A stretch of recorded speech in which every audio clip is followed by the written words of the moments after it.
اختتام کرنا ہے. سب سے پہلے یقیناً آج بالخصوص نوجوانوں کی نعت شریف سن کے، زبان کا بیان سن کے دلی خوشی ہوئی. علامہ صاحب کہتے ہیں ما خرج من القلب دخل القلب، جو دل سے نکلتی ہے وہ، ویسے نعت شریف تو جو پڑھے بہت خوبصورت ہے، لیکن خالی لہ جو ہے یا خالی ترنم جو ہے وہ جسم کو وجد میں لے آتا ہے، لیکن یہ جو دل سے نکلا جاتا ہے، یہ آواز بھی خوبصورت تھی، لیکن اس میں آواز سے زیادہ جو ایک دل کا سوز ہوتا ہے وہ اس میں ایسے شامل ہوتا ہے کہ اس سے روح مچل جایا کرتی ہے. اللہ تعالی ہم سب کو دل سے حضور علیہ الصلوۃ والسلام کی مدح سرائی کرنے کی توفیق عطا فرمائے. انسان جس سے محبت کرتا ہے، جس سے پیار کرتا ہے، تو محبت کے بہت سارے تقاضے ہوتے ہیں، اور بعض تقاضے بڑے اہم ہوتے ہیں. یعنی بہت سی ڈیمانڈ کرتی ہے محبت آپ سے، اور کچھ ایسی چیزیں ہوتی ہیں جن کا ہونا ضروری ہوتا ہے، ان کے بغیر انسان کسی کا عاشق ہو نہیں سکتا، محبت ہو نہیں سکتی. ان میں سے ایک اہم ترین چیز یہ ہوتی ہے کہ اگر آپ کہیں نا کسی سے کہ میں کسی سے محبت کرتا ہوں، تو لوگ پوچھتے ہیں کہ بتاؤ اس کو پسند کیا ہے، اس کو کیا چیز پسند آتی ہے، وہ کسی چیز کو پسند کرتا ہے. یہ ایک محبت کا امتحان ہوتا ہے کہ انسان بتائے کہ میرے محبوب کو کیا پسند ہے، کیا یہ حقیقی ہو یا مجازی ہو. محبت کا یہ تقاضا ہوتا ہے کہ انسان جس سے محبت کرتا ہے اس کے بارے میں جاننے کی کوشش کرتا ہے کہ اس کو کیا اچھا لگتا ہے، وہ کس چیز کو پسند کرتا ہے، وہ کس چیز سے خوش ہوتا ہے، چاہے دنیا کی محبت ہو یا حقیقت کی محبت ہو. محبت اس چیز کا تقاضا کرتی ہے. اب ہم حضور علیہ الصلوۃ والسلام سے محبت کا اظہار کرتے ہیں. الحمدللہ ہمیں رسول اللہ صلی اللہ علیہ وآلہ وسلم سے محبت ہے. الحمدللہ ہم حضور علیہ الصلوۃ والسلام کا یہ جو فیضان ہے، حضور علیہ الصلوۃ والسلام کا جو مشن ہے، اس کا قاسم اور اس کا وارث خلفائے راشدین کو سمجھتے ہیں. خلفائے راشدین سے ہماری دل کی محبتیں وابستہ ہیں. سب سے بڑھ کر حضور علیہ الصلوۃ والسلام سے ہماری محبت وابستہ ہے. ایک ہی روایت میں، ایک ہی حدیث میں جو محدثین نے نقل کی، ایک بڑا خوبصورت پیغام موجود ہے. حضور علیہ الصلوۃ والسلام تشریف فرما ہے، آپ کی بھرپور توجہ درکار ہوگی، اور رسول اللہ صلی اللہ علیہ وآلہ وسلم اپنے صحابہ کو مخاطب فرماتے ہیں اور فرماتے ہیں کہ اے لوگو، مجھے تمہاری دنیا میں سے 3 چیزیں پسند ہیں. مجھے تمہاری دنیا میں سے 3 چیزیں بہت پسند ہیں. حضور علیہ الصلوۃ والسلام نے فرمایا کہ مجھے خوشبو پسند ہے.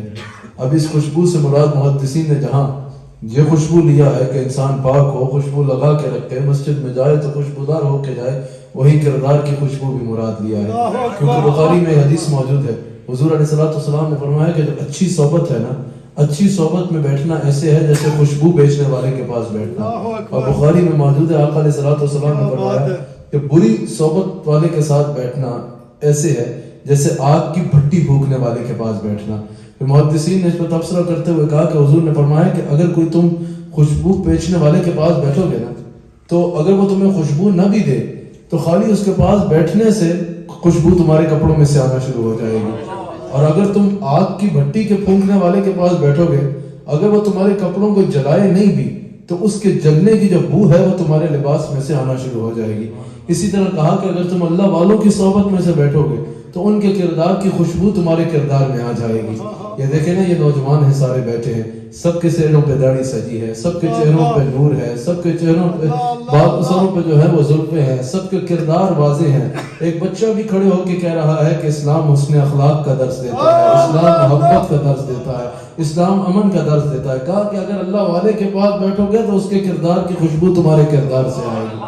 لیکن اگر فاسق و فاجر کے پاس بیٹھو گے، اگر کسی غلط عادات والے کے پاس بیٹھو گے تو اس کے کردار کی بو جو ہے وہ تمہارے میں سے آنا شروع ہو جائے گی. امام غزالی نے کہا کہ برا دوست سانپ کی طرح ہوتا ہے. پھر آپ نے فرمایا کہ نہیں، سانپ سے بھی برا ہوتا ہے. لوگوں نے کہا کہ آپ نے فرمایا کہ برا دوست سانپ کی طرح ہوتا ہے، سانپ سے بھی برا ہوتا ہے. پھر آپ نے فرمایا کہ برا دوست شیطان کی طرح ہوتا ہے. آپ نے فرمایا نہیں، شیطان سے بھی بدتر ہوتا ہے. لوگوں نے کہا حضرت یہ ذرا زیادہ نہیں ہو گیا، شیطان سے بدتر تو ذرا زیادہ ہے، شیطان تو سب سے بدترین ہے. آپ نے فرمایا نہیں، برا دوست جو ہے نا وہ شیطان سے بھی زیادہ خطرناک ہوتا ہے. کہا کہ حضور وہ کیسے؟ آپ نے فرمایا کہ شیطان انسان کو صرف برائی کا مشورہ دیتا ہے. آگے اب انسان کے اوپر ہوتا ہے شیطان کی بات کو ترک کر دے. شیطان کو ہاتھ پکڑ کے برائی تک تو نہیں لے کے جاتا. شیطان انسان کو برائی کا مشورہ دیتا ہے. برا اور گناہگار دوست اتنی خطرناک چیز ہے کہ وہ انسان کا ہاتھ پکڑ کے اس کو برائی تک لے جایا کرتا ہے. کہا کہ خوشبو مجھے پسند ہے. اس سے مراد محدثین نے کردار کی خوشبو بھی لیا ہے. پھر حضور علیہ الصلوۃ والسلام نے فرمایا مجھے پردے والی عورتیں پسند ہیں جو اپنے شوہر کی امانتوں کی حفاظت کرتی ہیں. مجھے وہ عورتیں پسند ہیں جو اپنے شوہر کی امانت کی حفاظت کرتی ہیں. ان کو پتا ہے کہ ہمارے شوہر کی امانت ہے اور اس کی حفاظت کرتی ہیں, اپنی پاک دامنی کا خیال کرتی ہیں. ایک تو اس سے مراد محدثین نے یہ لیا ہے, اور ایک محدثین نے یہ بھی کہا ہے حضور علیہ الصلوۃ والسلام نے اس دور میں ارشاد فرمایا کہ مجھے اپنے شوہر کی امانت کرنے والی عورتیں پسند ہیں, امانت کی حفاظت کرنے والی عورتیں پسند ہیں. اور حضور نے جو النساء فرمایا اپنی پسند میں, حضور نے اس دور میں ارشاد فرمایا کہ جس میں عورت کو ذلت کا نشان سمجھا جاتا تھا, جس میں کوئی وومن رائٹس کی اتنی بات نہیں کی جاتی تھی, جس میں بیٹی ہوتی تھی تو اس کو زندہ دفن کر دیا جاتا تھا, ماں بوڑھی ہوتی تھی تو اس کو بازار میں جا کے بیچ دیا جاتا تھا, بیوی کو صرف لونڈی سمجھ کے رکھا جاتا تھا. اس دور میں میرے نبی علیہ الصلوۃ والسلام نے النساء فرما کے عورت کی عزت کو زمین سے اٹھا کے آسمان پہ رکھ دیا, زمین سے اٹھا کے آسمان پہ رکھ دیا. حضور علیہ الصلوۃ والسلام نے عورت کے حق میں اس وقت آواز اٹھائی ہے اور اس معاشرے میں آواز اٹھائی ہے کہ جس معاشرے اور جس وقت میں عورت کی عزت کی آواز اٹھانے والا اور کوئی نہیں تھا. اس دور میں میرے آقا علیہ الصلوۃ والسلام نے ماں کے پیروں کے نیچے جنت بتائی. اس دور میں آقا علیہ الصلوۃ والسلام نے بیوی کے ساتھ حسن اخلاق کو اچھے انسان ہونے کا معیار قرار دیا. اس وقت حضور علیہ الصلوۃ والسلام نے بیٹی کو اللہ کی رحمت بتایا. یہ میرے آقا علیہ الصلوۃ والسلام کی شان ہے. تیسری چیز رسول اللہ صلی اللہ علیہ وسلم نے فرمائی کہ مجھے پسند ہے. حضور نے فرمایا کہ نماز میری آنکھوں کی ٹھنڈک ہے, نماز میری آنکھوں کی ٹھنڈک ہے. حضور علیہ الصلوۃ والسلام نے ان تین چیزوں کو اپنی پسند میں بیان فرمایا. سب سے پہلے خوشبو, پھر اپنی شوہر کی حفاظت, شوہر کی امانتوں کی حفاظت کرنے والی عورتیں, اور پھر حضور علیہ الصلوۃ والسلام نے فرمایا کہ نماز یہ میری آنکھوں کی ٹھنڈک ہے. اب ہم حضور سے محبت کرتے ہیں تو ہمیں دیکھنا چاہیے کہ کیا ہم نمازی ہیں یا نہیں ہیں. کیا ہم جس چیز کو حضور علیہ السلام نے اپنی آنکھوں کی ٹھنڈک کہا, کیا ہم اس کو اپنائے ہوئے ہیں یا نہیں ہے. کیا ہم حضور کی آنکھوں کی ٹھنڈک بننے کی اپنے آپ کے لیے کوشش کرتے ہیں یا خالی جذباتی باتوں اور نعروں تک محدود رہتے ہیں. یہ چیز ہمیں دیکھنا بہت ضروری ہے. جب حضور نے یہ فرمایا تو افضل البشر بعد الانبیاء بالتحقیق حضرت سیدنا صدیق اکبر رضی اللہ تعالیٰ عنہ حضور کی بارگاہ میں حاضر تھے. عرض کی کہ یا رسول اللہ صلی اللہ علیہ وآلہ وسلم تین چیزیں مجھے بھی پسند ہیں. اللہ اکبر. حضور علیہ السلام نے فرمایا ابو بکر بیان کرو کیا. کہا یا رسول اللہ صلی اللہ علیہ وآلہ وسلم سب سے پہلے مجھے یہ پسند ہے کہ میرے پاس جتنا مال ہے میں آپ کے نام پہ قربان کر دوں, جتنا مال ہے میں آپ کو دے ڈالوں. یہی وجہ ہے کہ ایک دفعہ جب کہا گیا کہ دین کو ضرورت ہے, کوئی مال لا رہا ہے, کوئی کتنا مال لا رہا ہے, سیدنا فاروق اعظم رضی اللہ تعالیٰ عنہ کہتے ہیں کہ ہر بار ہر معاملے میں ابو بکر آگے بڑھ جاتے تھے. میں نے اس دن یہ کیا کہ اس وقت میرے پاس بہت سا مال آیا ہوا تھا, بہت سارا مال اکٹھا ہوا ہوا تھا. میں نے اس مال میں سے آدھا گھر چھوڑا اور آدھا لے کے رسول اللہ کی بارگاہ میں صلی اللہ علیہ وآلہ وسلم کی بارگاہ میں حاضر ہو گیا. وہ کہتے ہیں آج مجھے یہ تھک تھا, آج مجھے تھا کہ شاید آج میں ابو بکر سے آگے بڑھ جاؤں. یہ کوئی کمپیریزن میں نہیں, یہ کوئی جو ہے وہ والا تصور نہیں تھا کہ دکھاوے کے لیے, نیکی میں آگے بڑھنے کا حکم بھی دیا گیا ہے. کہا کہ آج میں ابو بکر صدیق سے اس معاملے میں آگے بڑھ جاؤں گا. لیکن حضرت صدیق اکبر رضی اللہ تعالیٰ عنہ نے کیا کیا, سب کچھ لے کے رسول اللہ کی بارگاہ میں حاضر ہو گئے. جتنا کچھ اپنے گھر میں موجود تھا لے کے رسول اللہ صلی اللہ علیہ وسلم کی بارگاہ میں حاضر ہو گئے. حضور علیہ السلام نے فرمایا ابو بکر گھر کیا چھوڑ کے آئے ہو. کہا ابقیت اللہ و رسولہ, یا رسول اللہ گھر میں اللہ کو چھوڑ کے آ رہا ہوں اور آپ کو چھوڑ کے آ رہا ہوں, باقی کوئی چیز گھر میں نہیں چھوڑی, سب کچھ آپ کے قدموں میں لے کے حاضر ہو. صدیق اکبر کے بعد جو مال تھا رسول اللہ کی بارگاہ میں قربان کر دیا. ام المؤمنین صدیقہ بنت صدیق حضرت عائشہ صدیقہ سلام علیہ فرماتے ہیں کہ صدیق اکبر جس دن ایمان لائے, حضور علیہ السلام نے اعلان نبوت فرمایا, جس دن صدیق اکبر پہلے وہ مرد تھے جنہوں نے اسلام قبول کیا, حضور علیہ السلام پر ایمان لائے, اس وقت جتنا مال تھا صدیق اکبر کا, صدیق اکبر نے سب کا سب رسول اللہ صلی اللہ علیہ وسلم کو پیش کر دیا. حضرت داتا صاحب رحمۃ اللہ تعالی علیہ ارشاد فرماتے ہیں ان صفا صفت الصدیق, یہ فرماتے ہوئے حضرت داتا صاحب ارشاد فرماتے ہیں کہ صدیق اکبر نے جو سب کچھ رسول اللہ کو دے دیا, گھر میں کچھ نہ چھوڑا. اس کی وجہ کیا تھی کہ صدیق اکبر کے اس گھر میں رسول اللہ کے سوا کچھ نہیں تھا, اس گھر میں رسول اللہ کے سوا کچھ نہیں تھا, اس لیے ظاہری گھر میں بھی کچھ نہیں رکھا, سب کچھ رسول اللہ صلی اللہ علیہ وسلم کے نام کر دیا. کہ یا رسول اللہ میری خواہش یہ ہے کہ سارا مال آپ کے اوپر قربان کر دوں، سب مال آپ کی خدمت میں پیش کر دوں۔ پھر یا رسول اللہ صلی اللہ علیہ وسلم میری خواہش یہ ہے کہ میری شہزادی حضرت سید عائشہ صدیقہ سلام علیہا کے بارے میں فرمایا کہ آپ کے نکاح میں ہو، یا رسول اللہ میں اپنی اولاد بھی جو ہے وہ آپ کی خدمت میں قربان کر دوں، آپ کے اوپر قربان کر دوں۔ یا رسول اللہ مال بھی آپ پہ قربان، اولاد بھی آپ کی خدمت میں۔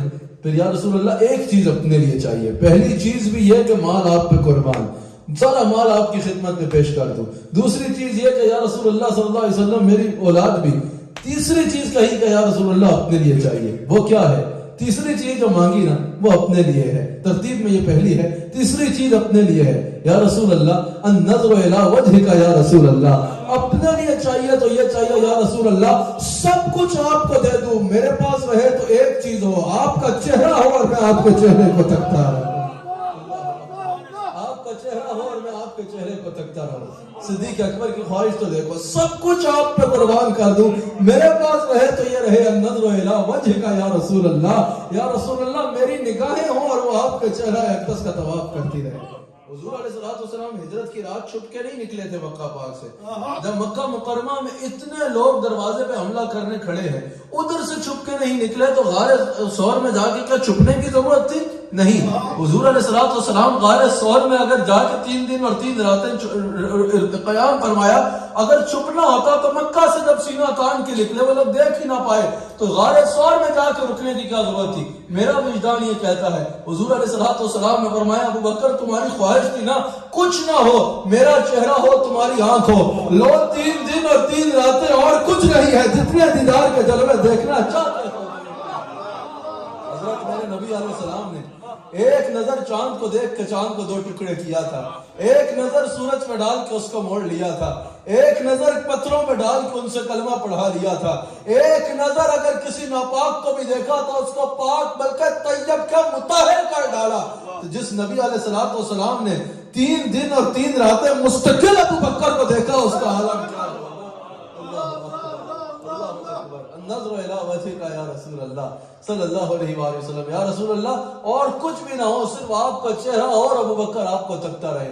ام المؤمنین صدیقہ بنت صدیق حضرت عائشہ صدیقہ سلام اللہ علیہا ارشاد فرماتی ہیں کہ میں اپنے والد کا یہ معمول دیکھا کرتی کہ صبح ہوتے اٹھتے ہی رسول اللہ کے قدموں میں حاضر ہو جاتے، سارا دن حضور علیہ السلام کے ساتھ گزارتے، ساری شام حضور علیہ السلام کے ساتھ گزارتے، رات جب حضور علیہ السلام اپنے محل مبارک میں تشریف لے جاتے نا اس وقت سب سے آخر میں جو حضور علیہ السلام کے دربار سے بندہ نکلتا نا اس کا ابو بکر صدیق رضی اللہ تعالیٰ لوگ کہتے ہیں۔ لیکن ام المؤمنین حضرت عائشہ صدیقہ فرماتی ہے گھر آ کے ساری رات رسول اللہ کو دیکھنے کے لیے ابو بکر ایسے ترسا کرتے جیسے پتہ نہیں کتنا عرصہ ہو گیا حضور کا چہرہ دیکھا ہی نہیں۔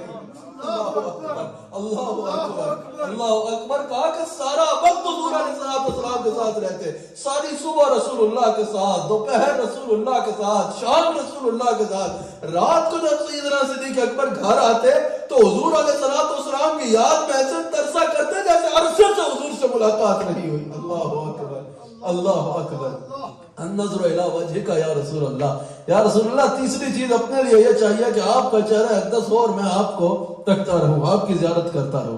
حضرت سیدنا فاروق اعظم پاس بیٹھے تھے، عرض کی یا رسول اللہ صلی اللہ علیہ وسلم 3 چیزیں مجھے بھی پسند ہیں۔ حضور نے فرمایا کہ بتاؤ تمہیں کیا پسند ہے؟ حضرت عمر فاروق رضی اللہ تعالیٰ عنہ نے عرض کی کہ یا رسول اللہ صلی اللہ علیہ وآلہ وسلم مجھے نیکی کا حکم دینا پسند ہے، مجھے لوگوں کو اگر برائی کرتے دیکھوں، غلط کام کرتے دیکھوں تو اس سے روکنا پسند ہے، اور یا رسول اللہ صلی اللہ علیہ وسلم عاجزی کے ساتھ سادہ رہنا، سادگی کے ساتھ زندگی گزارنا پسند ہے۔ حضرت سیدنا عثمان غنی رضی اللہ تعالیٰ عنہ اٹھے، عرض کی کہ یا رسول اللہ صلی اللہ علیہ وآلہ وسلم 3 چیزیں مجھے بھی پسند ہیں۔ حضور نے فرمایا بتاؤ کیا پسند ہے؟ اب یہاں پر آپ نے صرف اس کو سننا نہیں ہے بلکہ ان چیزوں کو اگر ان شخصیات سے محبت کرتے ہیں تو اپنی زندگی کا حصہ بنانا ہے۔ حضرت عثمان غنی نے عرض کی کہ یا رسول اللہ مجھے بھوکوں کو کھانا کھلانا پسند ہے، اگر مجھے کوئی بھوکا نظر آ جائے نا تو اس بھوکے کو کھانا کھلانا مجھے پسند ہے۔ رسول اللہ کے غلاموں یہ یاد رکھنا، جس طرح حضرت حضور نے فرمایا مجھے نماز پسند ہے تو نماز اپنانی ہے، حضور علیہ السلام نے فرمایا مجھے کردار کی خوشبو پسند ہے اور تو اس کو اپنانا ہے۔ حضرت عمر فاروق نے جیسے بتایا کہ اگر کسی کو غلط کام کرتے دیکھوں تو اس کی اصلاح کرنا، اور نیکی کا حکم دینا, اچھی باتیں کرنے کا حکم دینا, عاجزی کے ساتھ رہنا مجھے پسند ہے, اس کو اپنی زندگی کا حصہ بنانا ہے. حضرت عثمان غنی نے عرض کی کہ یا رسول اللہ 3 چیزیں میں بھی پسند کرتا ہوں. یا رسول اللہ بھوکوں کو کھانا کھلانا مجھے اچھا لگتا ہے, یہ یاد رکھو, اب اس کو اپنی زندگی کا حصہ بناؤ. جب کسی بھوکے کو دیکھو تو اس کو کھانا کھلاؤ. یا رسول اللہ جس کے پاس لباس نہیں ہے اچھا, اس کو لباس پہنانا مجھے اچھا لگتا ہے. اگر کسی ضرورت مند کو دیکھو جس کے پاس اچھا لباس نہیں ہے, اس کو لباس پہناؤ. تیسرا حضرت عثمان غنی نے عرض کی یا رسول اللہ صلی اللہ علیہ وآلہ وسلم, مجھے جو تیسری چیز پسند ہے وہ یہ ہے, جب سب لوگ سو رہے ہوں اس وقت اٹھ کے اللہ کی عبادت کرنا اور قرآن کی تلاوت کرنا, یہ مجھے بہت پسند ہے. حضور علیہ الصلوۃ والسلام نے جب قبولیت کے وقت کا بھی ذکر فرمایا نا, تو جب پوچھا گیا تو حضور نے فرمایا کہ رات کا جو آخری پہر ہوتا ہے وہ بڑا خاص وقت ہوتا ہے. ہر رات کو, جیسے شب برات کے بارے میں بھی بیان کیا جاتا ہے, لیکن ہر رات کے بارے میں حضور علیہ الصلوۃ والسلام کی مستند حدیث موجود ہے. حضور علیہ الصلوۃ والسلام اس کے لیے بھی ہے احادیث اور مستند ہے, لیکن حضور نے فرمایا ہر رات کو اللہ تعالیٰ اپنے دست رحمت کو دراز فرماتا ہے کہ دن کے گناہگار توبہ کر لیں, اور ہر رات کو اللہ تعالیٰ کی رحمت پکارتی ہے کوئی ہے مجھ سے معافی مانگنے والا کہ میں اس کو معاف فرما دوں. یہ جو وقت ہوتا ہے نا برات کا آخری پہر, یہ بڑا قیمتی وقت ہوتا ہے. کہا یا رسول اللہ اس وقت اٹھ کے اللہ کی عبادت کرنا مجھے بہت پسند ہے. پھر مولا کائنات, شیر خدا, زوج بطول حضرت علی رضی اللہ تعالی عنہ, آپ اٹھے, عرض کی یا رسول اللہ 3 چیزیں مجھے بھی پسند ہیں. کیا دربار ہے میرے آقا علیہ الصلوۃ والسلام کا. حضور علیہ الصلوۃ والسلام نے فرمایا کہ علی بتاؤ تمہیں کیا پسند ہے. عرض کی کہ یا رسول اللہ صلی اللہ علیہ وآلہ وسلم کوئی مہمان آ جائے تو اس کی مہمان نوازی کرنا. مشکل کشا تو ہے نا, یہ نہیں یا رسول اللہ مجھے یہ پسند ہے اگر سادے نماز میں بولوں کہ کوئی علی کے دروازے سے خالی نہ جائے, کوئی میرے دروازے سے خالی نہ جائے. اور یہ مہمان نوازی ان کی آج تک قائم ہے. یہ ہو نہیں سکتا کہ کوئی اہل بیت کا دروازہ کھٹکائے اور وہاں سے خالی چلا جائے. اہل بیت کے دروازے سے کوئی خالی نہیں جاتا. کہا کہ مجھے یا رسول اللہ صلی اللہ علیہ وآلہ وسلم مہمان نوازی کرنا پسند ہے. مہمان نوازی کرنا مجھے بہت اچھا لگتا ہے, اور یہ مہمان نوازی ان کی آج تک قائم ہے. آج تک اگر کوئی ان کے دروازے پہ دستک دیتا ہے نا, آج تک اگر کوئی ان کے غلام بن کے ان سے کرم کی بھیک مانگتا ہے نا, تو اس کی ایسی مہمان نوازی فرماتے ہیں, ایسا کرم فرماتے ہیں کہ اس کی نسلوں کو رنگ لیتے ہیں, نسلوں کو رنگ لیتے ہیں. اللہ اکبر. حضور علیہ الصلوۃ والسلام کی بارگاہ میں حضرت مولا کائنات نے عرض کی, حضرت علی نے عرض کی کہ یا رسول اللہ صلی اللہ علیہ وآلہ وسلم دوسری چیز مجھے یہ پسند ہے, جب سخت گرمی کا دن ہونا اس دن روزہ رکھنا مجھے بہت اچھا لگتا ہے. سخت گرمی کے دن اللہ کی محبت میں روزہ رکھنا مجھے بہت پسند ہے. تیسرا یا رسول اللہ صلی اللہ علیہ وآلہ وسلم مجھے دین کی خدمت کرنا بہت اچھا لگتا ہے. ابھی عرض کر رہے تھے کہ جبریل امین حاضر ہو گئے. عرض کی یا رسول اللہ صلی اللہ علیہ وآلہ وسلم 3 چیزیں مجھے بھی پسند ہیں. بے لقائے سرکار ان کو چین آ جاتا اگر, بار بار آتے نہ یوں جبریل سدرا چھوڑ کر. اللہ اکبر. عرض کی کہ یا رسول اللہ صلی اللہ علیہ وآلہ وسلم اس زمین پہ جو حسن رضا نے لکھا اس کا جواب نہیں ہے. اللہ اکبر رحمت اللہ تعالی علیہ. کہا یا رسول اللہ صلی اللہ علیہ وآلہ وسلم 3 چیزیں مجھے بھی پسند ہیں. حضور نے فرمایا جبریل بتاؤ تمہیں کیا پسند ہے. کہا یا رسول اللہ صلی اللہ علیہ وآلہ وسلم کوئی غریب مسکین عبادت گزار ہونا, اس کی دل جوئی کرنا مجھے بڑا اچھا لگتا ہے. دوسرا یا رسول اللہ صلی اللہ علیہ وآلہ وسلم بھٹکے ہوں کو رستہ دکھانا, چاہے وہ مسافر ہو, عام مسافر, آپ کبھی یہاں اپنی گلی سے ڈنڈی میں گزر رہے ہیں, کوئی مسلمان ہے یا نہیں ہے, کوئی مسافر ہے رستہ بھول گیا ہے, اس کی مدد کر دو. یہ جبریل کی سنت ہوگی, جبریل کو یہ پسند ہے. اور جو زیادہ محدثین نے سے لیا وہ یہ بھی ہے کہ اگر کوئی رستہ بھٹک جائے زندگی میں تو اس کو زندگی کا اثر رستہ بتانا مجھے بہت پسند ہے. تیسرا جبریل امین نے عرض کی کہ یا رسول اللہ صلی اللہ علیہ وآلہ وسلم مجھے غریبوں کی مدد کرنا بہت اچھا لگتا ہے. غریبوں کی مدد, غریب جس کے اہل خانہ بھی ہوں, یعنی کوئی ایسا غریب جس کے گھر میں بچے بھی ہوں, بیوی بھی ہو, لوگ ہوں اس کے گھر میں, ان کی کفالت اس کے ذمے ہو لیکن وہ پوری نہ کر سکتا ہو, اس کی محبت, اس کے ساتھ جو ہے وہ خیر کا معاملہ کرنا, مدد کرنا مجھے بہت اچھا لگتا ہے. تو آج یہ رستی بھی اپنا لو, کسی مسافر کو دیکھنا ہے تو اس کی مدد کرنی ہے, کسی عبادات گزار کو دیکھنا ہے تو اس کو حوصلہ افزائی کرنی ہے, اور کسی بھی غریب کو دیکھنا ہے تو غریب کی مدد کرنی ہے. غریبوں کی مدد کرو. آخری بات, ابھی جبریل امین عرض کر کے واپس گئے, پھر آ گئے. حضور نے فرمایا جبریل پھر کہا یا رسول اللہ اللہ یہ ساری مجلس دیکھ رہا تھا, اللہ نے مجھے بھیجا ہے, جاؤ میرے حبیب کو بتاؤ 3 چیزیں مجھے بھی پسند ہیں. اللہ ہر وقت حضور علیہ السلام کو اپنی نگاہ قدرت میں رکھتا ہے. اللہ کریم نے فرمایا جاؤ میرے حبیب علیہ السلام کو بتاؤ یار کوئی ایسی مجلس ہوگی, کوئی ایسا دربار ہوگا, کوئی ایسا بادشاہ ہوگا. پہلے آقا نے بتایا مجھے یہ پسند ہے, پھر ابو بکر صدیق بول رہے ہیں, پھر عمر بن خطاب بول رہے ہیں, پھر عثمان غنی بول رہے ہیں, پھر مولا علی بول رہے ہیں, پھر جبریل بول رہے ہیں, پھر اللہ کہہ رہا ہے مجھے بھی 3 چیزیں بڑی پسند ہیں. کیا مجلس ہے. حضور علیہ السلام نے فرمایا کہ یا رسول اللہ صلی اللہ علیہ وآلہ, جبریل امین نے عرض کی کہ یا رسول اللہ صلی اللہ علیہ وآلہ وسلم مجھے اللہ نے بھیجا ہے. اللہ فرما رہا ہے مجھے وہ بندہ بہت پسند ہے جس کو میں نے مال دیا اور وہ لوگوں پہ خرچ کرتا ہے. یعنی جس کو میں نے مال سے نوازا ہے اور وہ اس سے لوگوں کی مدد کرتا ہے. تو آج یہ نیت کرتے ہو کہ لوگوں کی مدد کرو گے, یہ اللہ کو پسند ہے. کسی بھی ضرورت مند غریب کو دیکھو گے تو اس کی مدد کر دو. دوسرا جبریل امین نے عرض کی کہ یا رسول اللہ صلی اللہ علیہ وآلہ وسلم اللہ فرما رہا ہے مجھے وہ گناہگار بہت اچھا لگتا ہے جو اپنے گناہوں پہ نادم ہو کے آنسو بہا کے مجھ سے توبہ کرتا ہے. جو گناہگار میری بارگاہ میں توبہ کرتا ہے وہ مجھے بہت پسند ہے. اور تیسرا اللہ کریم نے فرمایا کہ مجھے تکلیف کے آ جانے پر صبر کرنے والا بندہ بہت اچھا لگتا ہے. اللہ تعالی ہمیں حضور علیہ السلام کی سیرت پہ عمل کرنے کی توفیق عطا فرمائے. حدیث شروع جو جملے سے ہوئی تھی, حضور نے فرمایا اے لوگوں مجھے تمہاری دنیا سے 3 چیزیں پسند ہیں. حضور نے یہ نہیں فرمایا کہ مجھے اپنی دنیا سے, حضور نے فرمایا مجھے تمہاری دنیا سے 3 چیزیں پسند ہیں. یہ تمہاری دنیا بتا رہا ہے حضور لباس بشریت میں یہاں مہربانی فرمانے تشریف لائے ہیں. اصل میں حضور علیہ السلام کے اصل نور ہے اور ساری کائنات حضور کی سلطنت میں ہے. اللہ تعالیٰ ہمیں عمل کی توفیق عطا فرمائے. اللہ تعالیٰ ہمیں حضور علیہ السلام سے وابستہ رہنے کی توفیق عطا فرمائے. اللہ تعالیٰ ہمیں حضور علیہ السلام کی غلامی میں زندگی بسر کرنے کی توفیق